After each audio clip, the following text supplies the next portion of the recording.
Les amis, bonjour, bienvenue sur Tesla, j'espère que vous allez bien. Bienvenue dans cette nouvelle vidéo. Je suis très content aujourd'hui de dresser avec vous le bilan de Marie-Jo, ma Tesla Model Y Performance. Comme vous le savez peut-être, c'est ma deuxième Tesla. Je suis taxi depuis 13 ans et depuis 4 ans, je roule en véhicule électrique. Ma première voiture était une Tesla Model 3, long range. Je l'ai gardée 3 ans. On a fait ensemble 230 000 km. Et très vite, quand est arrivée la Tesla Model Y, j'avais envie de passer à autre chose. Pas qu'il fallait remplacer la Model 3. Elle allait très bien. Pour ceux qui suivent la chaîne, je l'ai d'ailleurs gardée. C'est maintenant la voiture de ma compagne. On a donc les deux Tesla à la maison pour faire les comparatifs. La Model 3, la Model Y. Et puis cette Model 3, c'était sentimental. Aujourd'hui, 100 000 km, 1 an. Avec cette Tesla Model Y, on va voir un petit peu comment ont évolué les deux voitures. Est-ce que par rapport à 2019, 2022 pour celle-ci, est-ce qu'il y a eu des améliorations? Est-ce que les voitures sont plus fiables, mieux construites? Bien que je ne peux pas reprocher énormément de choses à la Model 3, il faut savoir qu'en 2019, on était plus ou moins sur les premières Tesla Model 3 et que des petits défauts de fabrication, il y en avait. Ces défauts ont été très vite résolus par Tesla au fil du temps, avec des contrôles, avec le service center, avec le service à domicile. Aujourd'hui, c'est une voiture sans histoire. Marie-Jo, qui est donc une Tesla Model Y Performance de 2022, a été fabriquée en Allemagne. Alors, je vous arrête tout de suite, la plupart des personnes se disent qu'une voiture fabriquée en Allemagne va forcément être mieux fabriquée. C'est pas totalement vrai. On casse souvent du sucre sur le dos des usines en Chine. Alors certes, je ne suis pas pro-chinois, mais il faut savoir que les Tesla fabriqués en Chine sont très bien assemblés, peut-être mieux que les premières Tesla berlinoises qui ont été lancées au départ. Aujourd'hui, tout est rentré dans l'ordre. Il faut savoir que quand j'ai acheté cette Tesla Model Y, c'était plus ou moins les premières fabrications. Il fallait le temps que les chaînes se rodent un petit peu. Mais on peut constater par rapport à la Tesla Model 3 US américaine qu'il faut quand même noter des bonnes évolutions. Allez, on va faire le tour du véhicule. J'ai pour habitude dans mes vidéos bilan de commencer par la partie extérieure. Et comment parler de l'extérieur sans parler de la peinture chez Tesla? C'est le sujet récurrent parce que c'est vraiment la chose sur laquelle je reviens systématiquement. Est-ce qu'on a une peinture plus costaud sur la Model Y berlinoise? Eh bien, au risque de vous décevoir, heureusement que j'ai protégé un minimum la carrosserie, puisque non, malheureusement, la peinture n'est pas forcément plus robuste. C'est même pire que ma Tesla US. J'ai mis ici un PPF sur tout le devant de la voiture, un covering en bas. Alors la partie PPF, bien sûr, je n'ai absolument rien à redire. Tout a été très bien protégé. Malheureusement, au niveau du capot, désolé pour toutes les petites feuilles, les petites saletés un peu partout. Je tourne pendant une période automnale et malheureusement, actuellement, c'est très compliqué de garder des voitures propres. Et on va faire avec. Alors au niveau du capot, qui n'a pas eu de traitement PPF, malheureusement, des impacts absolument partout. Capot L, là vraiment, je pense que c'est même pire que la Model 3 qui, lorsqu'elle avait un impact, ne laissait pas apparaître directement le gris dessous la peinture. On avait une petite couche de blanc quand même. Là, ça saute directement. Les peintures restent très fragiles. Donc encore une fois, si vous achetez une Tesla, peu importe la couleur, beaucoup me demandent quels sont les coloris à privilégier. Je dirais que le blanc reste peut-être la couleur la moins sensible. Si vous passez sur du noir, attention, PPF quasi obligatoire, protection des peintures. Le devant, protection vraiment sur le devant. Moi, ce que je conseille, c'est capot, L, pare-choc. Ce sera déjà très bien. Et puis ici, il faut privilégier aussi les bas de porte, puisque comme vous voyez ici, on a une carrosserie qui ressort pas mal, un peu comme sur les Porsche. Et donc ici, les roues avant viennent projeter directement ici sur le bas des portes, sur le côté ici. Donc là, j'ai un PPF. Ici, on voit en arc de cercle que je recommande fortement pour protéger, parce que je peux vous dire que là, mon PPF, lui, il a bien mangé, il a bien fait son rôle là. Donc malheureusement, peinture fragile. En dehors de ça, je dirais que la Model Y est quand même bien mieux construite que la Model 3.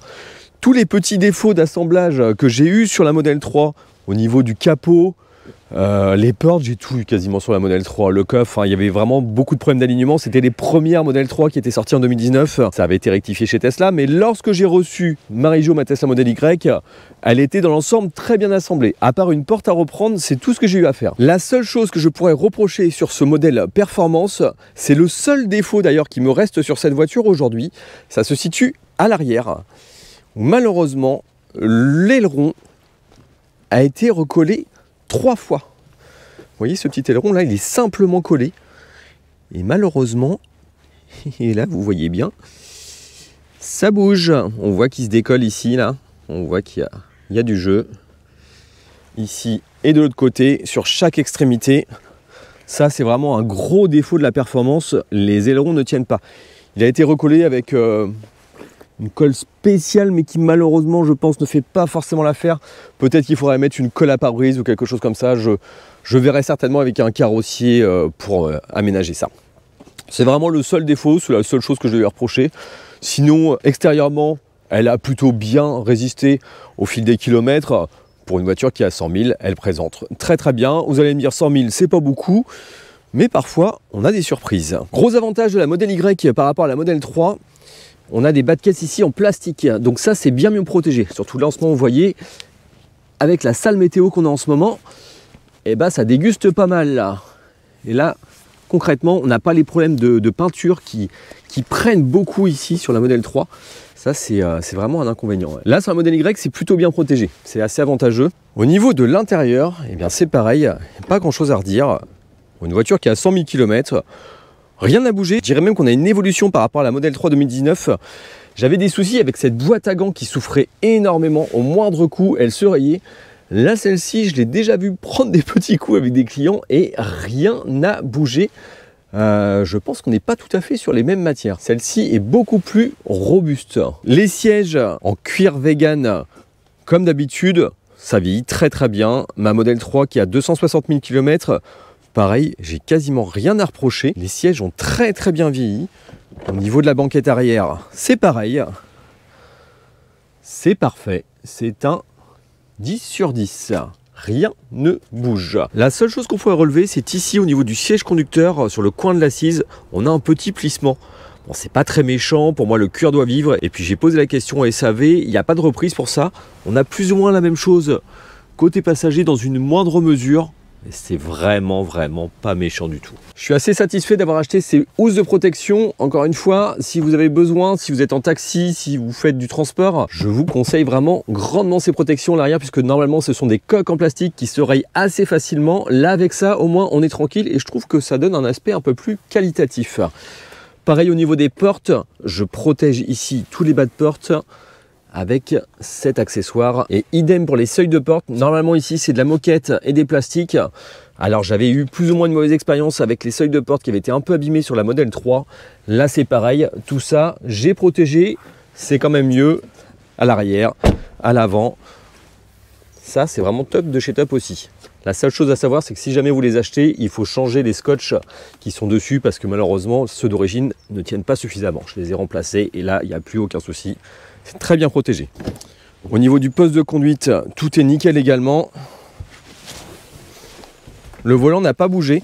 Alors je constate quand même que certaines personnes se plaignent des petites cloques sur le volant autour.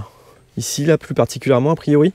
Ça dépendrait de l'acidité de la peau. Ça, c'est un défaut. Aucun souci avec le mien, il ne bouge absolument pas. Mais si vraiment vous avez des soucis avec, vous pouvez faire une réclamation auprès de Tesla et j'espère qu'ils feront quelque chose là-dessus parce qu'il y a clairement un souci de qualité au niveau de ce volant. Je l'espère parce que quand même au fil du temps, je note que Tesla prend en compte tous les petits défauts de la voiture et les corrige au fur et à mesure. Sur les dernières productions, on voit à chaque fois des améliorations. Les voitures sont vraiment de plus en plus qualitatives. Quand on sait au prix auquel elles sont vendues, au niveau rapport qualité-prix, on est vraiment sur quelque chose d'exceptionnel. Au niveau des jantes et des pneus, comme vous le savez, celle-ci c'est un modèle performance. Elle est normalement équipée en jantes 21 pouces.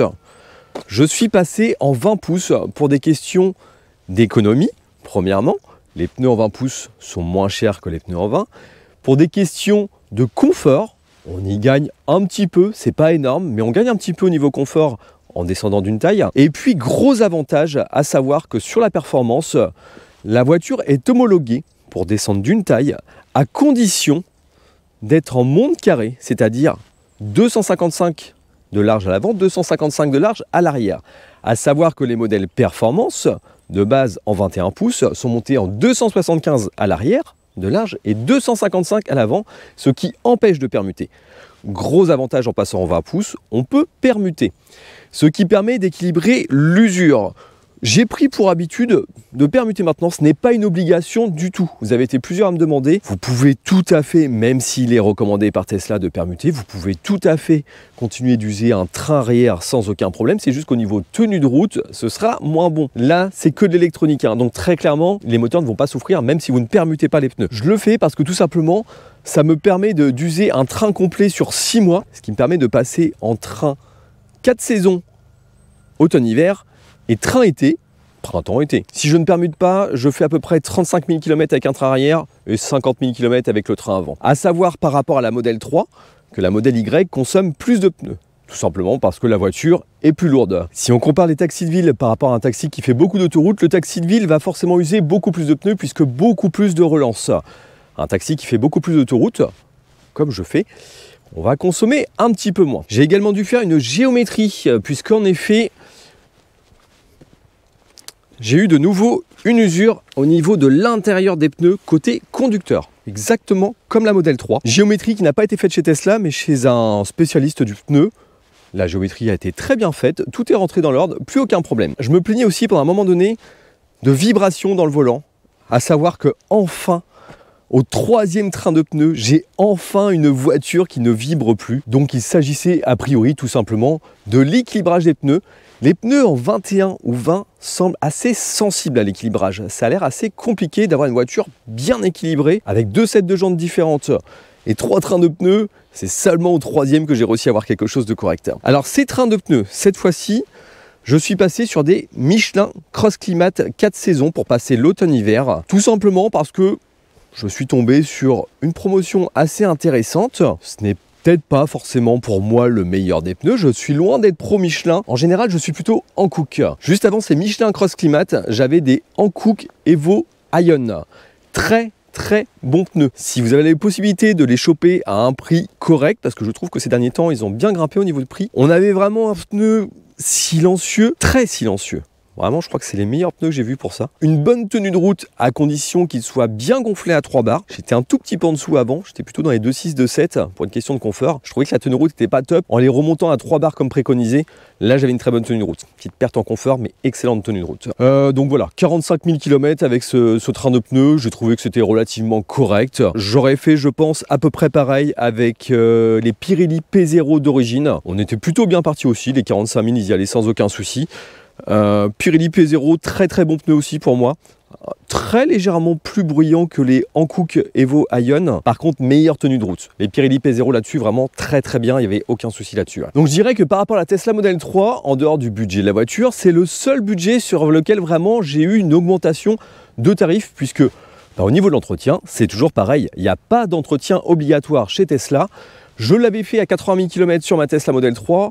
Je ne le referai pas sur la modèle Y puisque très clairement cet entretien était complètement facultatif, il n'y avait rien de nécessaire. Il faut juste penser à changer les filtres d'habitacle dans l'idéal tous les ans et le liquide de frein tous les 2 à 3 ans. Ce sont vraiment les seuls entretiens nécessaires. Je vous ferai pas l'affront de parler juste des essuie-glaces et du lave-glace, forcément ça en fait partie. Et les pneus, c'est les seules choses que je fais sur cette voiture. Alors, est-ce que je réitérerai mon choix de passer sur une modèle Y à la place d'une modèle 3? Je vais être un petit peu partagé dans ma réponse. Je vous dirais que personnellement, j'adhère à la Tesla Model Y. Tout simplement parce qu'il y a beaucoup de place. Elle est un petit peu plus grande à l'intérieur. Le coffre est un petit peu plus grand, bien que le coffre de ma Model 3 ne m'ait jamais gêné. On a une belle profondeur et surtout, on a un haillon que l'on n'a pas sur la Model 3. Ça, c'est vraiment le côté pratique. On a un bel espace ici, de l'espace sous le coffre. On évitera de regarder trop le petit bazar. On peut en mettre plein, on en profite. Ça, c'est vraiment un gros avantage. Coffre arrière, coffre avant, on a le frunk encore en plus sur cette voiture, que n'ont pas toutes les voitures électriques. Je commence à m'intéresser un petit peu à la concurrence, j'aime bien regarder ce qui se fait ailleurs. Et très clairement, ce frunk, moi si je ne l'ai pas, il me manque. Il y a plein de voitures électriques qui n'ont quasiment aucun espace pour ranger les câbles. Quand on se sert souvent des câbles, vous imaginez pas à quel point c'est un confort de pouvoir ranger très facilement ces câbles. Surtout quand on en a plusieurs comme moi. Et vraiment, on a une place phénoménale. On peut mettre encore plein de choses. On peut même aller chercher les pizzas, les mettre dans le coffre ici avant quand on ne veut pas polluer l'habitacle de la voiture et que les clients sentent ce qu'on va manger le midi. Gros inconvénient de la Tesla Model Y à côté de ça, je dirais que c'est justement ce qui en fait sa qualité. Au niveau des places intérieures, et bah certes il y a de la place, mais alors le gabarit, honnêtement, alors quand on est en campagne comme ça, qui représente un petit peu la majorité de mes transports, on est très bien. Mais alors quand on est en ville, sur des petites routes, c'est un enfer. Et c'est vraiment dans ces moments-là que je peux regretter la Model 3. Beaucoup me posent la question de savoir si en taxi, il est mieux de passer sur une Model Y ou Model 3. Très clairement, ça va vraiment dépendre de votre activité. Si vous faites beaucoup de ville, j'aurais plutôt tendance à vous orienter sur une Model 3 qui va être plus agréable à conduire et qui va passer absolument partout. D'autant plus qu'actuellement, si vous commandez une Model 3, vous passez sur le modèle Highland, qui est plus qualitatif, qui a encore fait un bond en avant. Il y a des choses en plus, c'est vraiment une voiture au top du top. La Model Y, elle va être très bien si vous faites du médical, que vous emmenez des personnes âgées qui ont du mal à monter dans la voiture, puisque effectivement la Model 3, elle est un peu basse. Même pour le conducteur, c'est vrai que la position de conduite de la Model Y, j'adhère un petit peu plus que la Model 3, ça me soulage le dos. J'avais un petit peu plus mal au dos dans la Model 3. Est-ce que c'est une question de position de conduite que je n'ai jamais trouvé dans la Model 3? Je ne sais pas, où vraiment la position allongée ne me correspondait pas. Dans la Model Y, je suis très bien. Il faut aussi penser aux clients. C'est vrai que les clients seront mieux installés dans une Model Y que dans une Model 3. Bien que je n'ai quasiment jamais eu de plainte sur la Model 3, la plupart des personnes la trouvaient quand même relativement confortable, et sachant que la Model Highland qui est en commande actuellement est aussi plus confortable qu'avant. Donc voilà, très clairement, il faudra faire votre choix selon votre activité, selon vos préférences aussi. À savoir également que la conduite, comme je l'ai déjà dit, est quand même plus sympa sur la Model 3 que sur la Model Y. Après 100 000 km, je le dis, je réitère, quand je reprends la Model 3 de madame maintenant, ouais, je prends du plaisir, c'est un petit jouet, elle est au ras du sol, c'est une conduite que j'aime énormément. La Model Y, on est plus haut perché, on a un peu moins de ressenti au niveau de la conduite, même si ça reste une Tesla, donc on a quand même une bonne accroche et tout ce qu'il faut, mais la Model 3 est un peu plus plaisante à conduire, je trouve. Alors, autre chapitre, à savoir que nous, taxi, on est soumis au contrôle technique tous les ans, ce qui paraît normal puisqu'on effectue pas loin de 100 000 km par an. C'est à peu près ma moyenne d'ailleurs actuellement, 100 000 km en une année, entre 90 et 100 000. Donc c'est logique que l'on passe au contrôle technique, et c'est même rassurant puisque vu que la voiture ne passe pas forcément au garage compte tenu du fait qu'il n'y ait pas besoin d'entretien, c'est toujours rassurant de savoir qu'il y a un contrôle technique qui peut quand même vérifier les organes de sécurité. Alors ce contrôle technique, comme vous l'imaginez bien, il n'y a pas eu grand chose dessus, mais il n'a pas non plus été vierge. Alors, au niveau des freins, question que l'on me pose souvent, comme à son habitude, une voiture électrique va très peu consommer de plaquettes de frein. Sur celle-ci, on a regardé, on est seulement à peu près 10% d'usure, et encore, il y a vraiment quasiment rien. Les plaquettes sont neuves, les disques, j'en parle même pas bien sûr, tout est neuf. Mais à ma grande surprise, le défaut que j'ai eu, il se situe ici. La hauteur des phares. Les phares étaient trop bas. Il a fallu donc régler au niveau de l'ordinateur de bord, sauf que lorsque j'ai voulu régler au niveau de l'ordinateur, ça ne fonctionnait pas sur le coup. Il a fallu que je roule un petit peu avec la voiture et que je la mette ensuite face à un mur pour pouvoir la calibrer. Une fois le calibrage fait, le contrôle des phares était OK. J'ai déjà eu également ce défaut sur la Model 3, et sur la Model 3, ça avait été beaucoup plus facile à réaligner dès le départ. La Model Y, je ne sais pas pourquoi elle a été capricieuse, mais tout est rentré dans l'ordre. Un chapitre qui va forcément vous intéresser, l'usure de la batterie. On revient tout de suite là-dessus. Si vous suivez mes aventures depuis le début, vous savez que j'ai pour habitude de contrôler mes batteries, et ce depuis que les voitures sont neuves. Ces tests ont été réalisés via Scan My Tesla, mais également en faisant des tests de vidage de batterie, voir si les données sont fiables par rapport aux tests d'exploitation réelle de la batterie. J'avais pu tester les batteries de ma Tesla Model 3 et on avait pu voir ensemble que la dégradation était la plus importante dans les 100 000 premiers kilomètres. Passé 100 000 km, la dégradation est assez faible et constante. On a pu faire exactement les mêmes tests sur la Tesla Model Y qui a une chimie de batterie différente. On avait des batteries NCA sur la Tesla Model 3, nickel, cobalt, aluminium. On a des batteries NMC sur la Tesla Model Y, nickel, manganèse, cobalt. Voyons voir quelles sont les différences de dégradation sur ces deux batteries. Lorsque la Tesla Model 3 était neuve, on avait 73,5 kWh utiles. Passé les 50 000 premiers kilomètres, on avait pu voir qu'on était tombé à 70 kWh utile. Et arrivé à 100 000 km, il nous restait 66,5 kWh utile. Sur notre Tesla Model Y, lorsqu'elle était neuve, elle avait également 73,5 kWh utile, exactement la même capacité que la batterie de notre Model 3 NCA. Arrivé à 50 000 km, on a pu voir qu'on avait une dégradation légèrement plus faible. Elle est tombée à 71 kWh utile. Il nous restait 1 kWh supplémentaire. À savoir que j'utilise ma Model Y un peu différemment. Et étonnamment, pas mieux. J'ai même tendance à beaucoup plus la solliciter puisque je recharge beaucoup plus souvent à 100% qu'avec ma Model 3.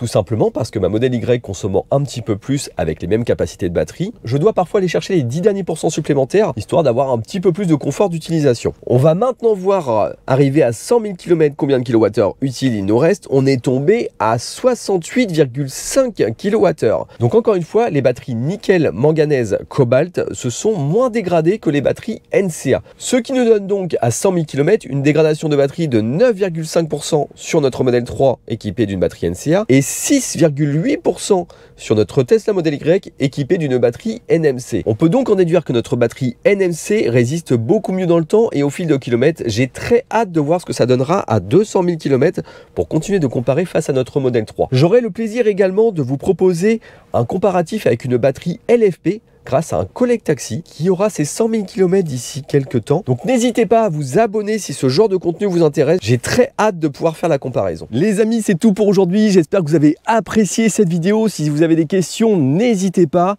On reviendra sur certaines choses. Dans tous les cas, les amis, je vous dis à très bientôt pour de prochaines vidéos. Ciao, ciao.